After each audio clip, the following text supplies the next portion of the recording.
Hello everyone and welcome to episode 18 of the Dragon Radar podcast. We are your hosts, Heeroh and Ajoten. How are you doing today, sir? I'm doing very well. Ready for another discussion on Dragon Ball. How about yourself? I'm also looking forward to it. Let's get started. Let's not waste any time with Roshi's rant. This is Roshi's Rant. So this is Roshi's Rant, the first segment of the podcast where we deep dive into a topic regarding Dragon Ball.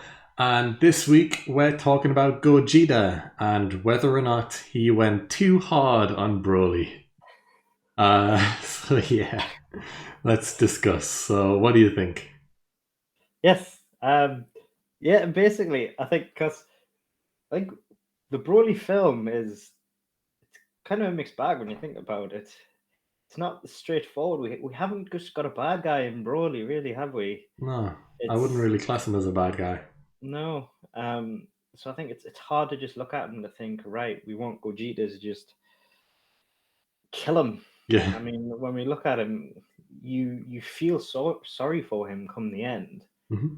And so when you see Gogeta by the end, he's bodying him. Okay. Yeah. Gogeta is, when you see him by the end, he's toying with him.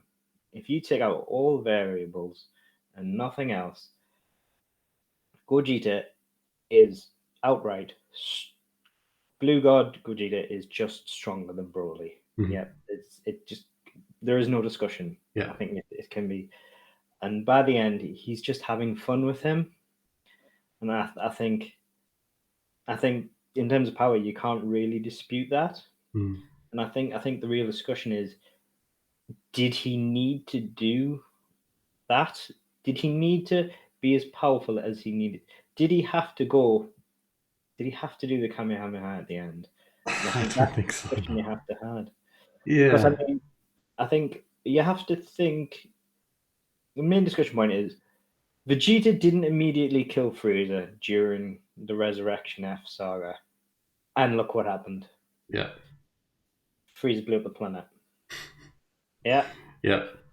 I mean, Broly was out of his mind. He was everywhere. Yeah. So you could just think that Goku and Vegeta in their joint mind were just ending the fight before Broly could blow up the planet. But potentially.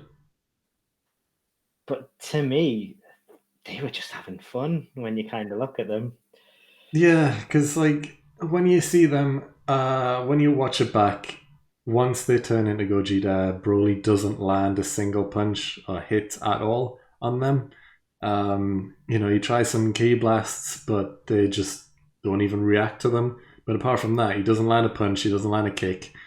It's just Gogeta just ultimately showing off and being stronger. Yeah. That final Kamehameha at the end, though, you can argue they did go too far with that.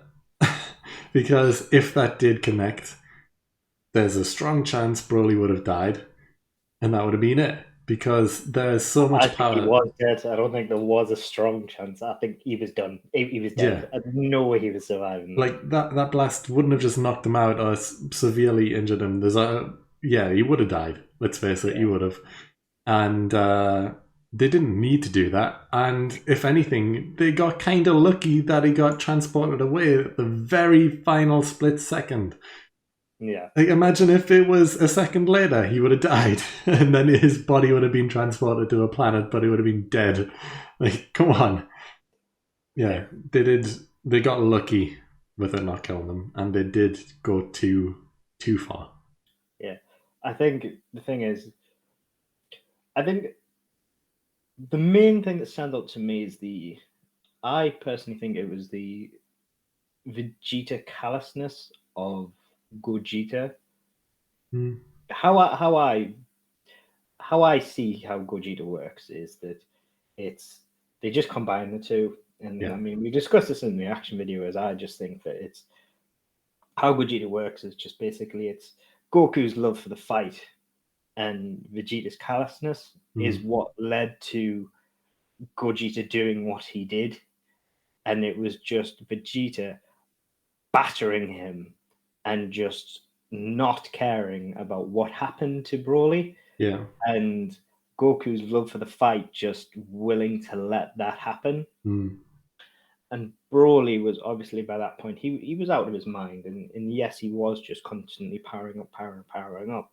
But by that point, Broly wasn't on his feet.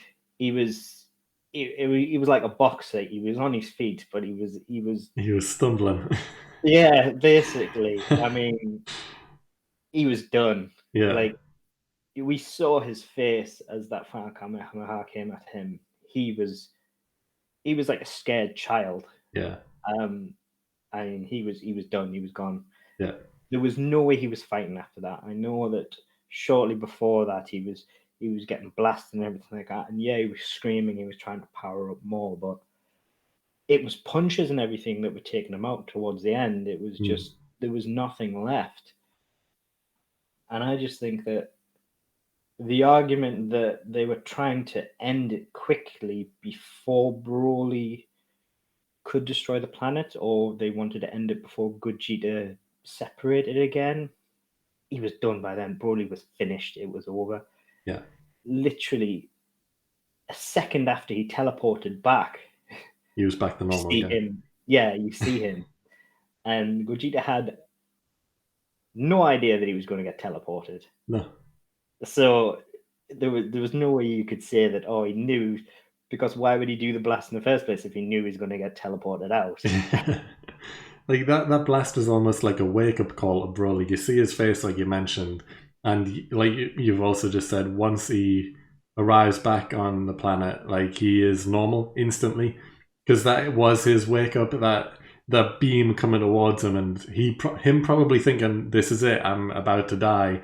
It snapped him out of his rage, and yeah, I guess it was lucky that he did get teleported back in that state of mind, because if he got teleported back with the rage that he had, who knows what would have happened. He didn't really have anyone else to attack at that point apart from Chilai, so you know, who knows what would happen there. But yeah, I don't think they went with him, did they? They found him later on the ship. They went with him later on the ship, because it was just Broly that went and teleported. Ah, yes. Yeah. That's so right. Yeah, he would have literally just been standing there, kind of angry by himself. Yeah, maybe he destroy that planet on his own. But yeah, I think the argument that I don't think there was any logic behind what Gogeta was doing in terms of battering Broly by that point, because I think if you watch the way Gogeta was fighting and everything like that, there was no thought behind. He could have ended that so much faster. Yeah, 100%. Gogeta's, he was literally, there was no competition in the fight at all. It was, my equivalency between that fight is Vegeta at the very start of the Broly fight, when Broly engaged with Vegeta at the very start. That cheeky smile he got when he blocked the fight, and Vegeta thought that you're nothing to me. It is the exact same thing. Yeah. He thought, this is a nobody to me. And that is the same mentality, that it was just Gogeta having fun with a nobody. Yeah. Yeah. And I think that's the thing, that Gogeta didn't care in that instance what was happening around him. I don't think he cared about anything else about the fight around him. So I think that if there was an argument to say that he was any logic about him trying to end the fight to protect others, but he would have ended the fight so much faster. So I think it would be.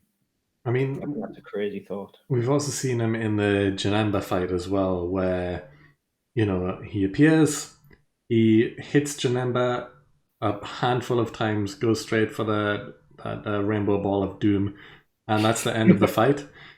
Yeah. And he didn't waste any time there, but technically the movie's not canon, I guess. But it was an appearance of Gogeta, and that's one of the only other time. Actually, is that the only other time we're seeing Gogeta? It's only these. It's only those two times, right? Yeah. So that's the only other time we've seen Gogeta fight, and we've seen in that instance he wasn't messing around. He went straight for the kill. few punches, big rainbow ball of doom, and that's it. But in this one, you could see he was playing around a bit. So there is a bit of difference in the personalities there between the two appearances of Gogeta. But yeah, he could have done the same thing that he did to Janemba. He could have just grabbed Broly, did a few moves, and ended it. He could have paralyzed Broly to make him unable to fight back, and just calmed him down that way. But instead, what is interesting is the fact that he did go for the kill with the Kamehameha. And that's the bit that was definitely unnecessary, because he definitely didn't need to do that to end the fight. So it goes to show the personalities coming out there. That was definitely more of a Vegeta thing, going for the kill, I guess, because Goku never ever does that in any of his fights. He never goes for the kill. He always lets them off, or gives them a sensu beam, or gives them a bit of energy so that they survive. But yeah, in this one, they did, which is a Vegeta thing. Definitely. I think literally the only time Goku's ever really gone for the kill is when he's truly been forced to. Like, he killed Frieza in Resurrection F because he had zero choice. Yeah. Because literally a second later, Frieza would have blown up the planet. Yeah. He did it with Boo, but he had zero choice. Like, if he ever has an option, he won't do it. Yeah. And it didn't appear to me that Broly was Broly was barely standing. Yeah. So a Goku, for an opponent to be Vegeta couldn't stand. And what did Goku do in the Saiyan Saga? You let him go. Let him go. Yeah. Frieza, well, had no legs. Well, he still gave him a bit of energy so that he could survive and get off the planet, but instead, Frieza tried to kill him with that energy that Goku gave him. So Goku just left him there. Yeah. But he still gave him that bit of energy anyway. Same with Cell, he gave him a sensu bean, so that was a fair fight with Gohan, which was ridiculous as well. No. Yeah. Gogeta is, I think he's very callous. I think he definitely went too far, and I think if we see him again, I would be very interested to see if they keep this mentality with him. I would be interested to see it, because it kind of goes to show that we've seen a softening of Vegeta, and it is nice because it's kind of a strange mixture, whereas we get to see that whilst we have seen a softening of Vegeta, Goku's love of the battle kind of brings out the nastiness of Vegeta. Yeah. So there's kind of like a nice mixture where it kind of unleashes the Vegeta side a bit. So it is kind of nice to go back to old roots a bit, because you don't really. I mean, I suppose you saw it in Resurrection F a bit, but you don't see it as much. You don't see Vegeta unleash the slaughter as much. Yeah, definitely not. No, but what I can remember. Yeah, the thing that kind of is a bit strange is the fact that both Goku and Vegeta know that Broly is a good guy, because they talked to him before he got enraged and everything. They were happy just to spar him for a while, until Frieza, killed his dad, Paragus, and then it was like, oh, Broly! And then it was like, yeah, okay, the rage is unleashed now. But before that, Goku liked him, especially you see him after the fight as well, go and meet him again and give him food and all the capsule stuff. But Goku even locked him up with that key, key, yeah, to try and speak to him. So yeah, at the time he did not want to even fight him. Yeah.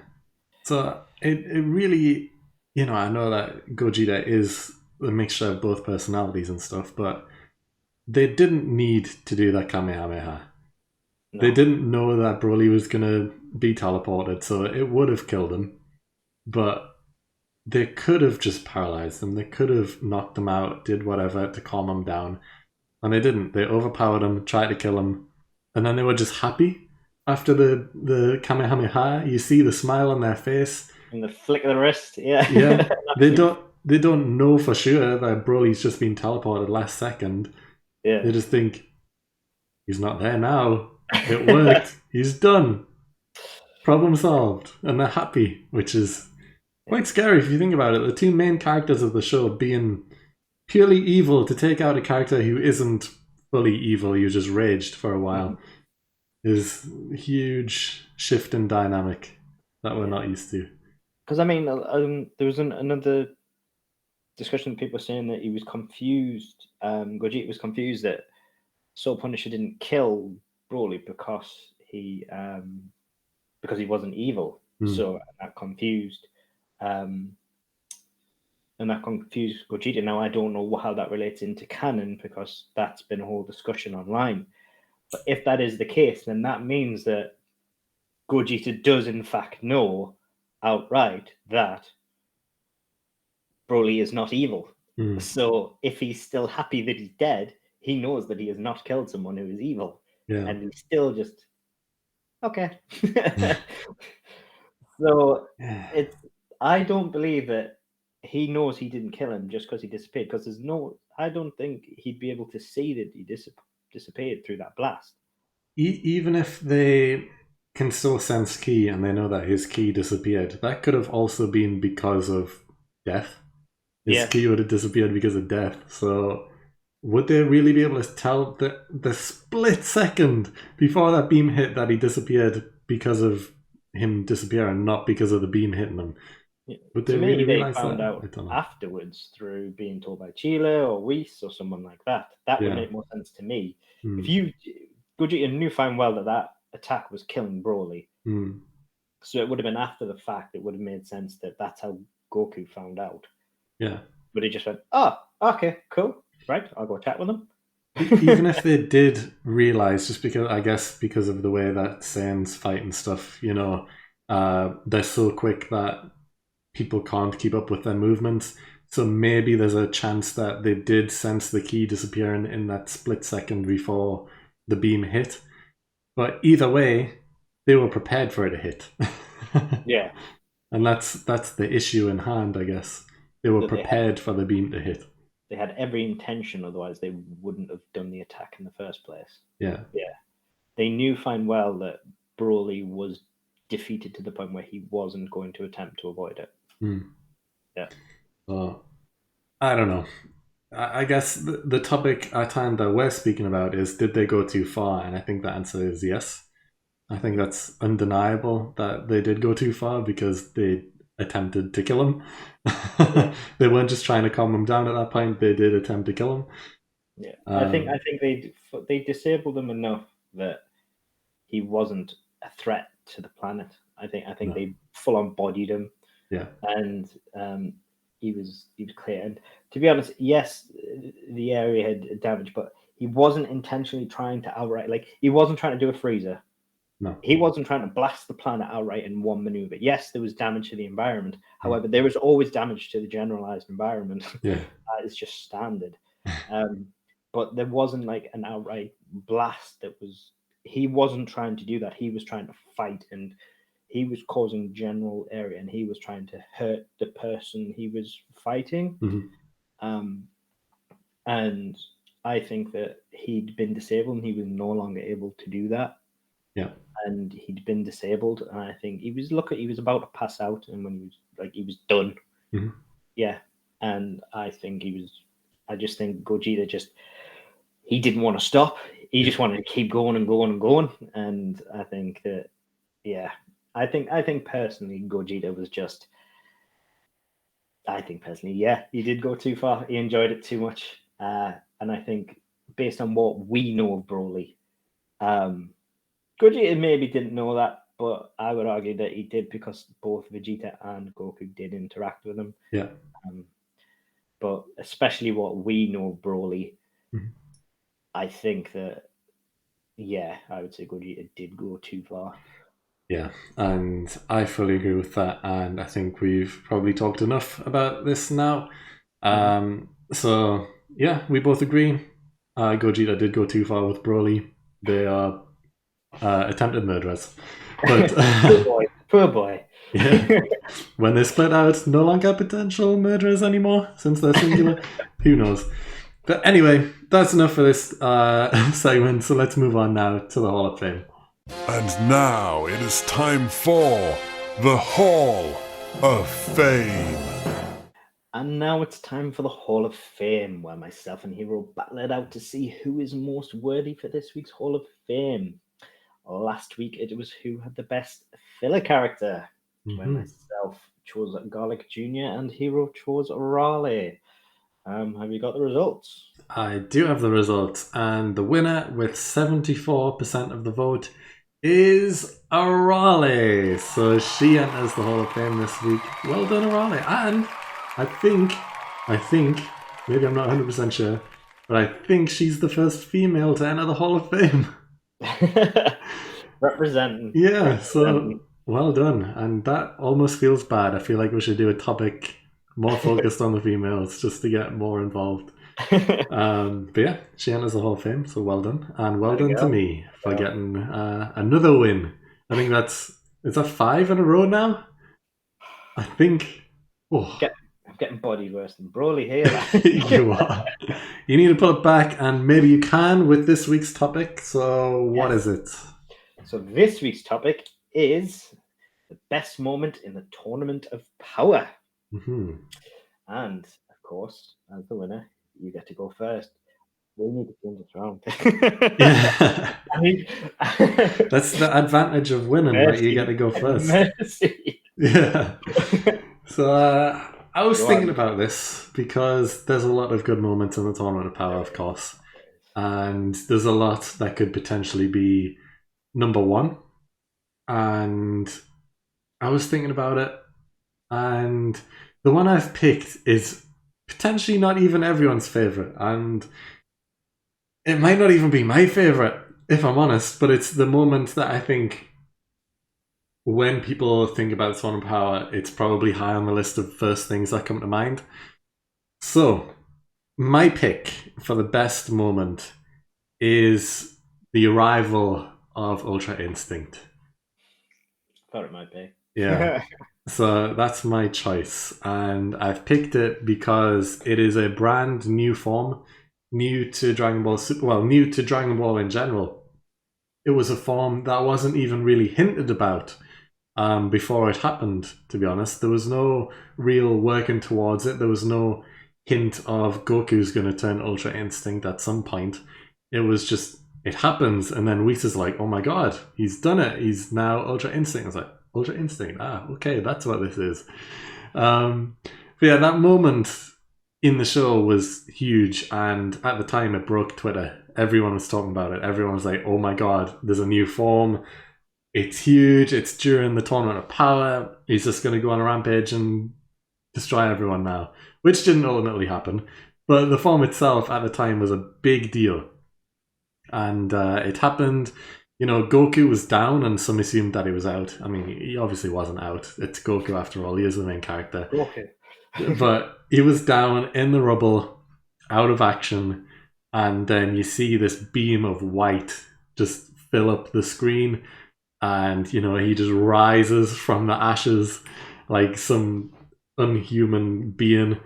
Because you're not supposed to fly in the Tournament of Power, but he just rises from the ashes. But you forgot to mention the "Here It Comes" from Beerus. That's true. It's such a good line. That's true. But the rule of no flying goes out the window for this point. He rises from the ashes. The looks on everyone's faces of just shock and horror. But Freezer always knew. Yeah. But zero doubt. The two faces in particular that really stand out are Whis and Beerus. Beerus, of course, was a bit in shock that, oh my god, he's actually done it. And Whis was in pure delight that it's happened. Two complete contrasts, which was great to see.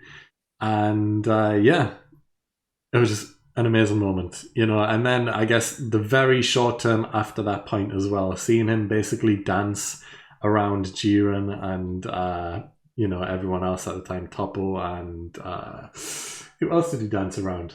Who's the Dispo? Yeah, he just dance around in the form, and you know, he's not talking at all. He's completely silent, and we're just kind of like, what's going on here? He is dodging everything, and it doesn't even seem like he's putting in any effort at all. And it's just like, yeah, the arrival of that form, seeing how it works, the presentation of it as well. I loved the black and white, just the screen being black and white and those tones, because throughout the entire Tournament of Power, it was mainly a lot of purples and greens because of the background, like the space background was highly prominent throughout, and the stage itself, the browns as well. But this, it completely changed the color palette of the tournament for a short while he was in the form to be purely black and white, which is just great. And the new hair color being like a silvery white, his eyes being white. Yeah, I have my thoughts about the form, whether it was deserved or whether it was rushed. Yes, it was. But that moment itself, the first appearance, yeah. I think that, yeah, that could potentially be the top moment. I think it's hard to rank the moments in the Tournament of Power. There's a lot of strong contenders. But I think this singular moment has a strong chance of being a lot of people's favourites. And that's what I'm going for. That's my pick. It's definitely one of the titular moments. It is the one that stands out. Yeah. I was dancing between two, and I couldn't 100% land on one. That was one of them. So you've kind of helped me decide. I feel like I know your pick. I know what it's going to be. Yeah. However, let's see if you can guess. All right, I know what it's going to be because you've mentioned it 100 times before. It's going to be the beam struggle between Kefla and Goku. Nope. No? Nope. Really? Okay, wow. No, it is not the amazing Tony Hawk skate. However, that is amazing. That is the best finisher in almost arguably one of the best finishers in Dragon Ball. But no. I am hugely shocked that that's not your pick, but okay. No. It is one of the most emotional moments in Dragon Ball. Oh my. Are you going with the death of Roshi? Wow. That was my backup option. That was my backup pick. Yeah. So I was dancing between the moment of UI and so the beam wasn't actually either of my choices. Wow. I'm very surprised on that. Yeah. No, it was either UI or the death of Roshi. It was for me, it's probably my favorite moment in the Tournament of Power. It's my favorite episode in all of Dragon Ball Super. That whole episode is my favorite. Yeah, I do love that finisher moment, but it is just one good moment. This is an entire scene that I just love. It's just done fantastically well, and it has such a brilliant impact. It's Roshi at his best in such a long time. Yeah. I mean, he was such an important part of original Dragon Ball, and then he just disappears for Z, and then they bring him back in Super in such a powerful way. Yeah. And he dominates in this as a character here, and he's in this fight. He's knocked out a couple of people. He's done bits, and he's just flexing a little bit, and then he does this, and he's in this fight, and then he just stands up and he takes off his glasses out, and then he's just does Kamehameha, work hard, study well, eat and sleep plenty, the turtle hermit way. Eat your vitamins, do your taxes. Dream of man for the art and peace and dishing at the art of war, and your heart's just swelling. Yeah. And then it's just, this would be my greatest, most powerful Kamehameha, and you just feel it. You just feel it, and then he just falls, and it's just like, and it's just such a good moment. It's just such a powerful moment. It is. And then you've got Goku struggling with, like, I don't know, Elastic Man, and it's just weird. And then and it's just, you've got Krillin like screaming in the sidelines. You've got trying to get back in the tournament. CPR, and it's just you're just feeling it. It's like it's a really emotional moment. And it's, I think the only thing that that is kind of a disappointment, and I never thought I'd say this, is that they didn't kill him. I know, that's what I was going to mention. Like, it ruins it so much that he didn't die. That would have been so much, it would have been a much more powerful scene overall if he did just die. But they kind of ruined it by keeping him alive. But the entire part before that, like, as he's doing it, is just like, you're just like, yes, Roshi, come on. You're feeling it, and you're with him the entire way. He's just saying all the right things, and you're watching him just doing the beam. He's just absolutely lacing the dude he's firing on. You don't care about him. You're just watching the powerful Master Roshi. You're seeing, you remember who Roshi is. Yeah, he's reminding you who he is, and it's such a good scene. I just love it, and it's just such a good throwback. They just did it right, and I just absolutely love it. And I just got chills, and it was just so unexpected as well. Mm-hmm. I remember watching it, and I was just like, they're not. It's like, no way. And it was just like, everything that they've done in Super, that was something that I was just not expecting to happen. Yeah. There was no way. I just thought, because when you see characters die in Dragon Ball and everything like that, to have a character go out in ways like that, and I know they didn't actually do it, which again is a bit disappointing, but for them to go out in such a way, or to even potentially go out in a way, it's like you just see people get blasted away and stuff like that, and to have such, and it's just like, it kind of hits. It hits differently. So it was a really chilling moment, but I just thought it's such a great moment, and it's like you say, it's your favorite episode. It's one of my favorite scenes. It's just one of the best scenes in Dragon Ball and Super for me, and I love it, and that's why it is my pick. So those are the two picks for the Hall of Fame, and I'm still shocked that you didn't go with the beam struggle, if I'm honest. That I was so 100% sure you're going to go with that because of the amount of times you've mentioned it. I love it. It's an amazing finisher. It really is. I mean, it's fantastic. I would argue it's one of the best finishes in Dragon Ball, full stop. Yeah. Not just Super, like in Dragon Ball. But it's the move itself. Like, we're talking about an actual moment outright, and this is a scene. So I thought I wanted something with some true impact. Yeah, you know that the animators were proud of that beam as well, because they did like 3 different camera angles for the same thing. Yeah, you know they were happy with that one. But every time I did go, it worked. They got their the response that they were hoping for, I guess. It's the skate though. He's just so good. 50-50 grind. I'm 100% watching it after the podcast. But I guess those are the 2 picks for this week. We have what was my pick? The reveal of Ultra Instinct for the first time, going up against the death of Master Roshi. So those are the 2 picks. If you want to vote, go check out our social medias down below, go vote in the polls, and we will see next episode who enters the Hall of Fame. But for now, let's move on to the hot take. Hot take.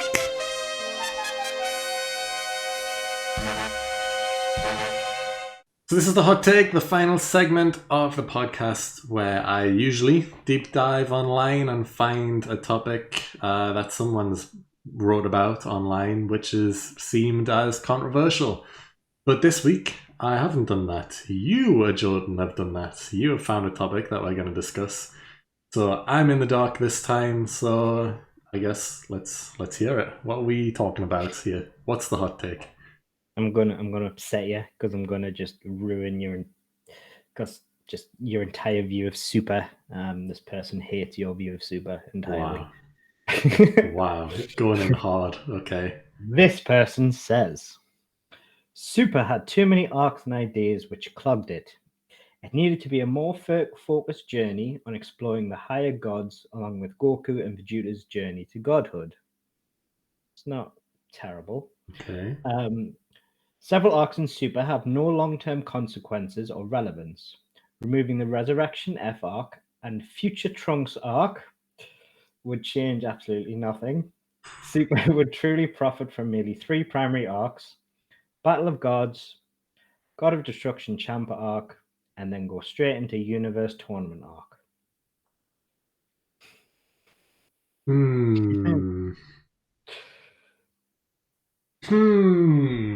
Basically, Well, to sum it up, this person's saying they should have just focused on Godhood. They shouldn't have bothered with Resurrection F or Future Trunks, and they should have just said Battle of Gods, Champa, Tournament of Power.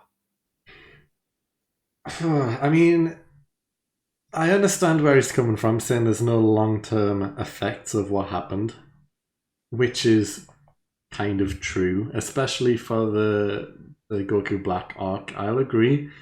There is no long-term effects, and it happens, and then they just move on. Yes. The Resurrection F arc, maybe not so much, because the whole Frieza dynamic would have changed for the Tournament of Power. Apart from that, though, the bringing back Trunks. Oh, just saying, skip that completely. This is why I wanted to ruin your day when I saw this. I mean, I understand there's no long-term effects of what happened, but arguably you can say that for pretty much any arc throughout Dragon Ball. If they didn't go to Namek and find Frieza, would that have had a lasting effect? Well, no, because he probably wouldn't have found out about Earth.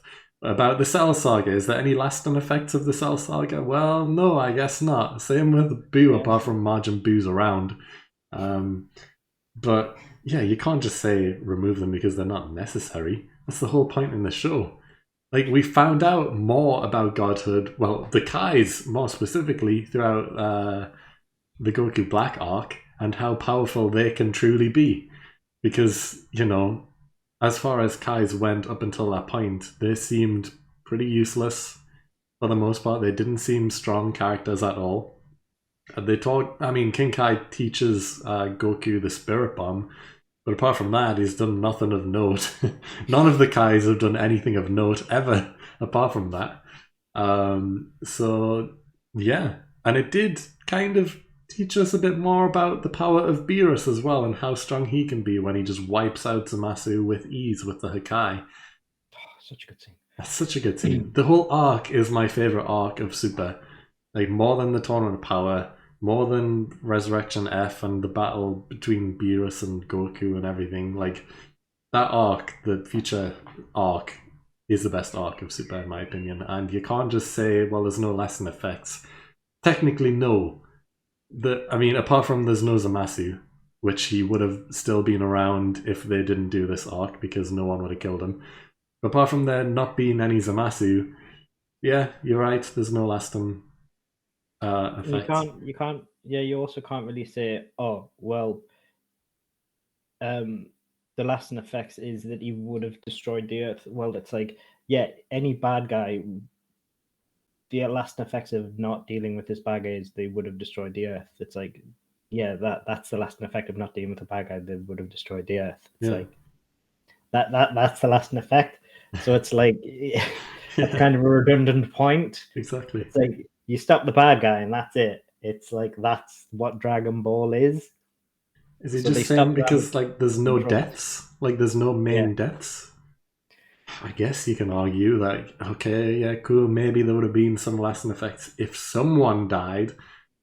It is a bit weird to think about, actually. Like, probably the strongest solo villain who is actually trying to kill people, because, you know, Jiren isn't trying to kill people, and Frieza, I guess, was kind of...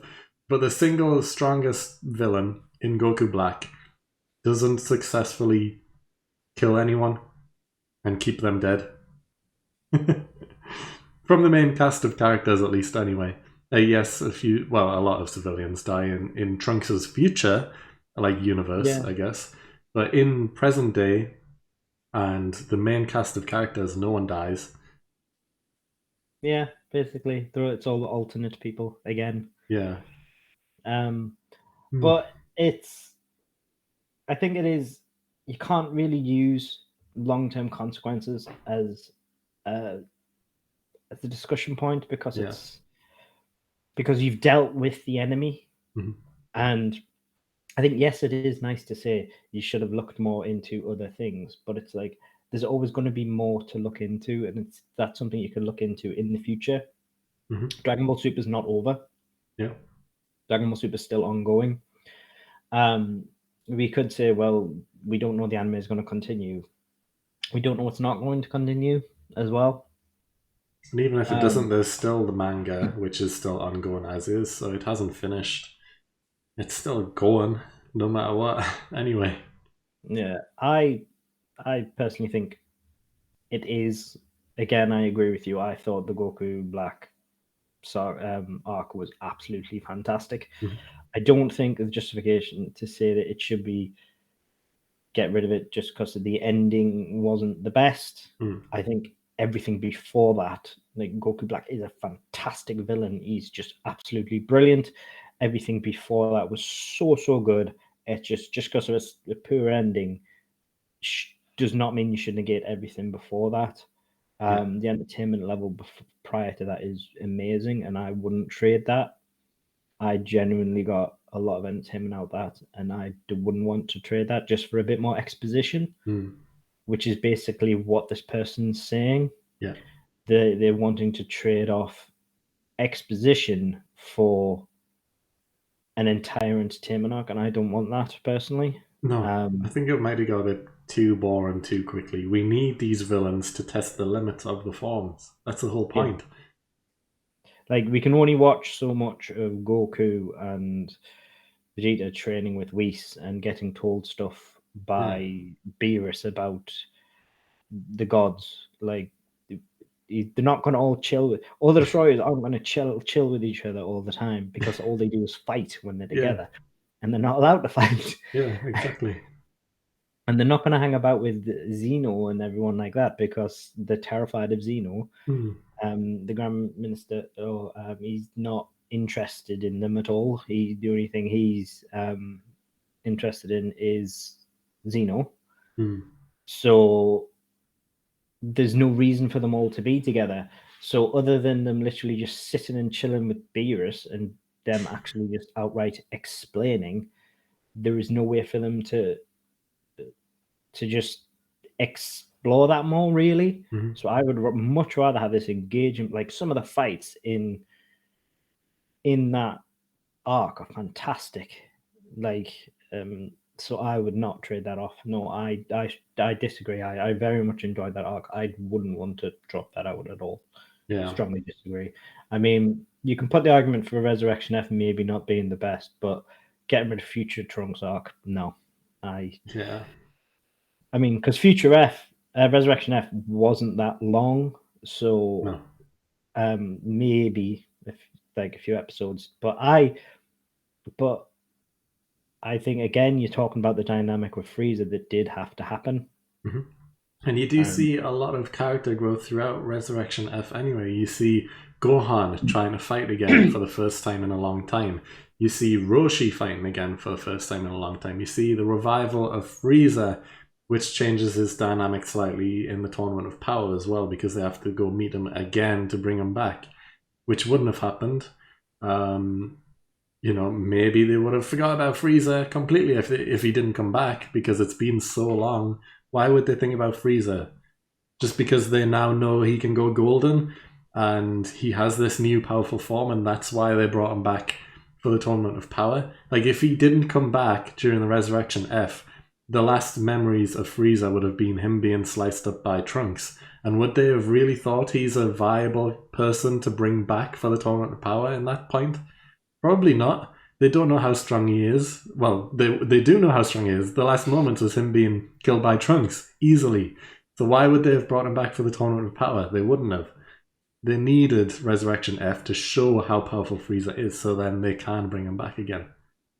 he also learned from his mistakes during Resurrection F because he lost the power, and he learned to train between Resurrection F and the Tournament of Power how to maintain the strength, how to maintain the key, to hold the form. So there is a reason between that. So there is, and whilst that is a minor thing, it does happen to the story. They could have written that out, but it still does matter. Yeah, of course it does. Like if they're saying there's no consequence, Frieza is a massive consequence of the Resurrection F arc, because if there wasn't him, what would they have just went with Boo in the tournament? That would have completely changed things. Arguably, Boo is the strongest person there. He could have wiped out everyone on his own. Just turn them all into candy. It wouldn't have killed them. Throw them out the ring. Done. Easy. They could have done that if it wasn't for Frieza. But they didn't. They brought him back due to Resurrection F and everything he does. Learning the golden form and being so powerful. The incredible power growth that he has. And yes, arguably the future arc, there is no outright consequence of it. There's nothing that really changes. The only thing that comes to mind that does impact things, even if it's extremely minor, is the fact that it turns Kid Trunks towards Mai, because he realizes, oh, future me and Mai are an item, so maybe I should pay more attention to Mai. And we haven't seen any outcome of that yet, but yeah, even though Mai's older than Bulma and yeah, whatever, she's just turned back into a kid, but she's still old. Actually, the largest consequence of the Future Trunks arc is 2 Xenos. Yeah. Because that is true, yeah. Yeah. I didn't even think of that. Yeah. Now, while it wouldn't really matter because of how powerful one Xeno is, so it wouldn't really matter to the lore of the story.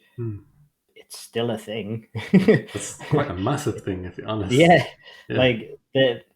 You still wouldn't mess with this. So it means that if for some reason later on one Xeno does die for some reason, it can be written into the story like some big bad finds a way to kill Xeno.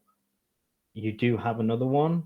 And that other one could now potentially be enraged and go on a obliteration spree, destroying universes for no reason.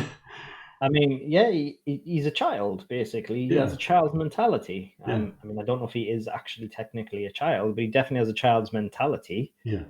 Similar to Boo, I guess. He's probably ancient. He's just childlike. But he's got a child's mentality. So if you kill his best friend, he's going to basically go rage and just full murder cycle. And he's just going to kill everything, or delete everything rather, not kill everything, just delete everything. So that would probably be the big bad's plan, really.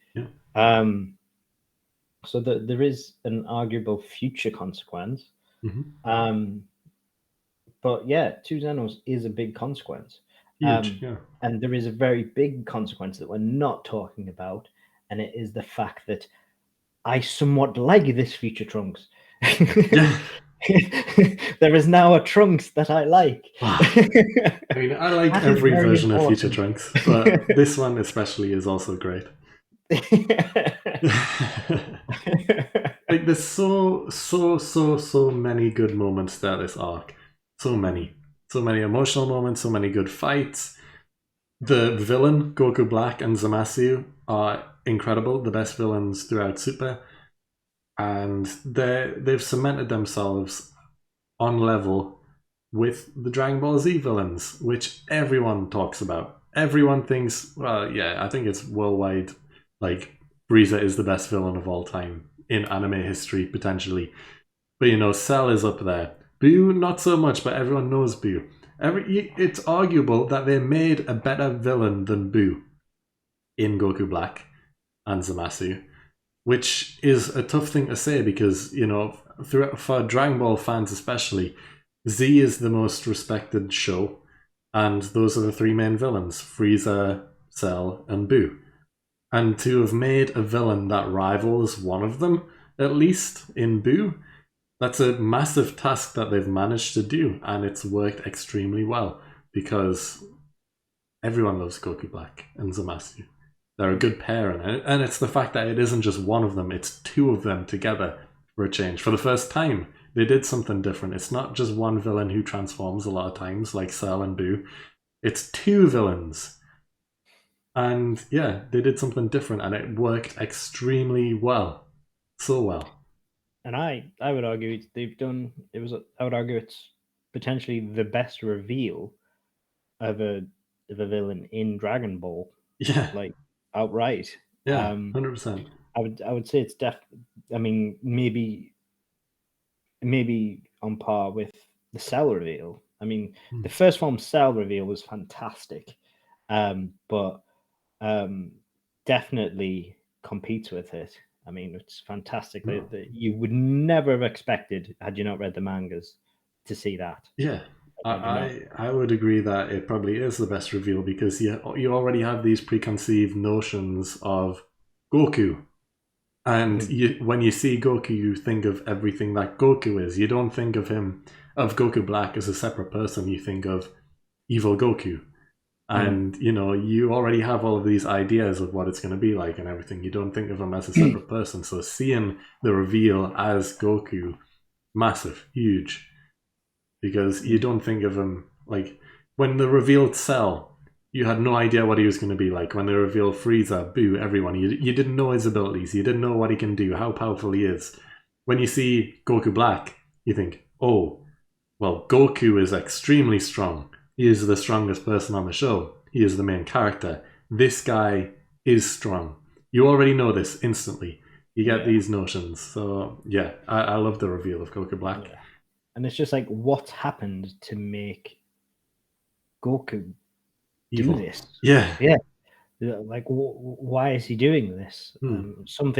What happened? Yeah. And it's just like this, and it's the fact that they start with like this dragon type, and you don't expect it. You do not know what's happening. You think it's this dragon monster or whatever. Like, and then it's just the darkness dissipates, and it's just Goku, and it's just you do not. It's like what? Yeah. When the darkness clears, and it's just like, this is just unreal. Yeah. And it's crazy. And I just love it. I think it's such a good reveal. The animators did a fantastic job in my eyes. I agree. I love it. And it's just that's to me where Fantastic Arc started. Yeah. I completely agree. So I guess overall, for this take of the two arcs, like Resurrection F and the Future Saga, well, Goku Black Arc, aren't necessary, and they should have just stuck to focusing on godhood. I completely disagree. No, I think for the sake of removing arcs for the sake of exposition is no. I think it would wear thin very quickly. Yeah. I think it's just, I don't think it was cluttered. I think we got what we needed. I think the entertainment factor was definitely there. I think maybe just added in a couple more episodes would have been fine. I don't think it was too cluttered at all. Yeah, potentially. Yeah, I can agree with a few more episodes. Like they did too many on the Tournament of Power. I think it dragged. Like there was, of course, the Tournament of Power was huge, and they had to put in a lot of different fights and stuff, which is acceptable. But it did drag a little bit. Yeah, like if they couldn't add in more, that would have been the place to cut some out. If they had to do some exposition, yeah, that would have been the place to cut some. There was definitely places they could have cut out. Yeah, like probably slightly further towards the end, I would have said, where there was a lot of more dragging out, I would say. But yeah, no, I'm the same as you. I think I don't agree with excessive exposition. I'm not a fan of that. Yeah, I'm the same. I think it would have got boring too quickly, and there wouldn't have been enough going on, pretty much. Yeah. But yeah, we're both in agreement with this trash taste. Let's just get rid of it. Terrible. Let's never mention it again. But yeah, that's going to be it for this episode of the podcast. I hope you all enjoyed it. If you've stuck around this long, then please remember to like up the video, Subscribe down below if you haven't already. Go check out our social medias and vote on the poll for the Hall of Fame. And other than that, we will see you all next time. See ya.